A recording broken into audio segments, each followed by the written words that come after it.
Another week in quarantine, which means another week with the creepy mustache. I know, I hate it as well. It'll be gone soon, I hope. Today we're going to be checking out the KORG Monotron Delay. It's an analog ribbon synthesizer and it's part of the Monotron series. I think there's 3 in the series in total. And this is definitely not a new piece of kit. I've seen it everywhere. It's been out for like 8 years or something like that now. But I've never really given it the chance. But recently it turned up on my suggested things to buy. And I thought, hey, why not? Let's go ahead and give it a go. Now this isn't your typical synthesizer. It does mainly focus on the delay effect. Hence why it's called the Monotron Delay.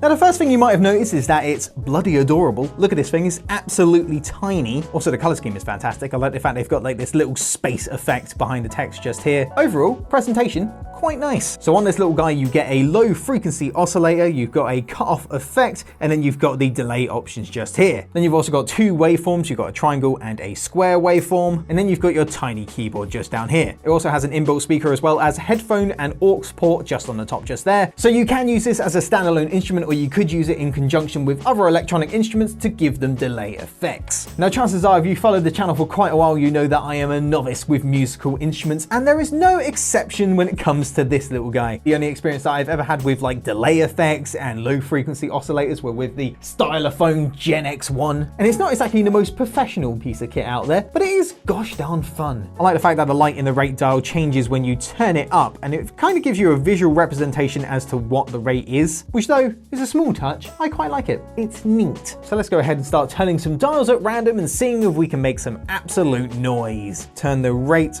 up. Let's add a lot of cutoff. Let's turn that to max. Let's add a chunky amount of feedback.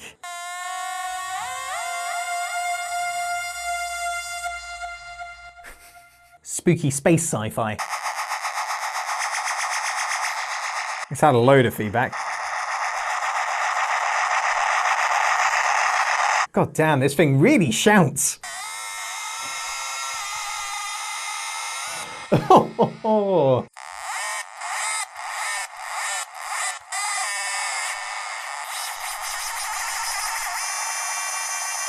Oh, nasty. Now considering how small this thing is, the inbuilt speaker really isn't that bad, but I think we need some more volume with this thing.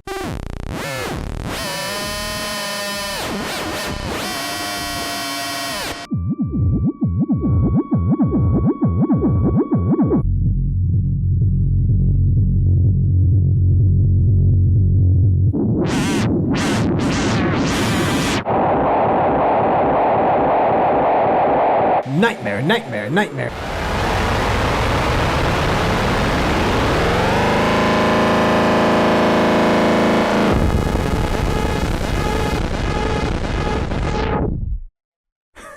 That was fantastic.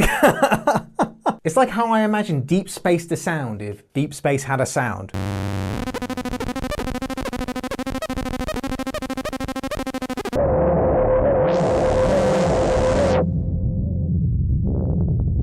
Something I've only just noticed is that there's a Philip head screw-like thing on the top of the synthesizer just here, and I'm not sure what it does. Everything else is a button and a knob, but for some reason that is just a screw in the top of the thing, so I'm not sure if it actually does anything, but let's find out. Range adjustment trim knob. I wouldn't have guessed that. This knob enables you to adjust the range of the ribbon keyboard. Let's give it a go, let's see what it does.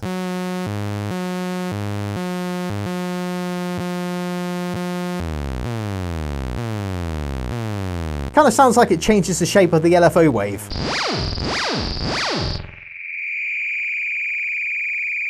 As I said earlier, this thing has a aux in port just on the top here, which means that you can plug other instruments into this thing and then add delay effects to the sound of that instrument. So let's give that a go, because I think that's going to be quite interesting. And of course, the first instrument we're going to try is the Otamatone Techno, because of course we're going to try an Otamatone. It's what this channel was built on.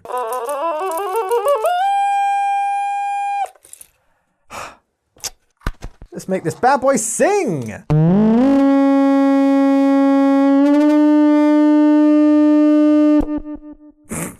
Didn't expect that. Don't know why I'm doing this. It literally does nothing. Can't help but squeeze these beautiful cheeks.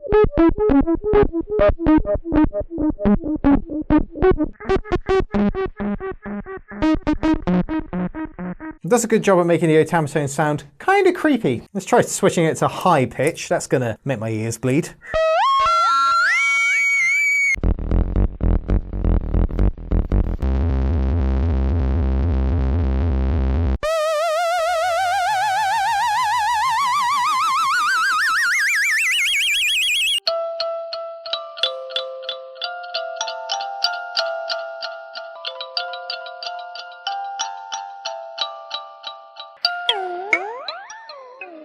Hope you guys like music.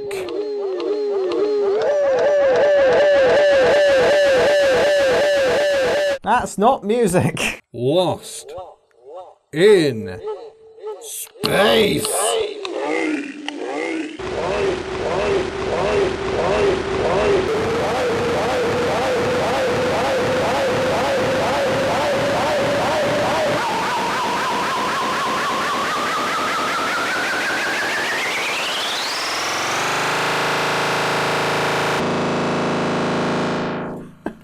This little contraption here packs a real punch. You can really make some noisy sounds with it, either just on its own or in combination with other instruments. I know there's other ways of adding delay effects, and some of the bigger units come with effects like this already built in, but the fact that this thing is so small, it's literally pocket size, you can add it to your arsenal and pull it out whenever you need a delay effect and add it to anything. Add it to another instrument, add it to a synthesizer which doesn't have a delay effect. It's super versatile, it's a neat little piece of kit, and suffice to say, I'm quite fond of it. I'm literally gonna plug every single instrument that I come across into this thing and just see what I can make. So there's a high probability that this thing is gonna turn up in future videos, so you have been warned, it's gonna get noisy. And with that, I think that's gonna be it for another edition of Looted. Shout out to Keegan McAdams, Natasha Savage, Pika Foop, and Emily Stowell on Patreon. Thank you very much for your support, and if you like this video, hit like. If you like all our videos, hit subscribe. We've got more videos on the way. You can also follow us on our social pages. If you want to support the channel further, check out the link in the description to our Patreon page, and you can also join us on our Discord server. We'll see you guys in the next one.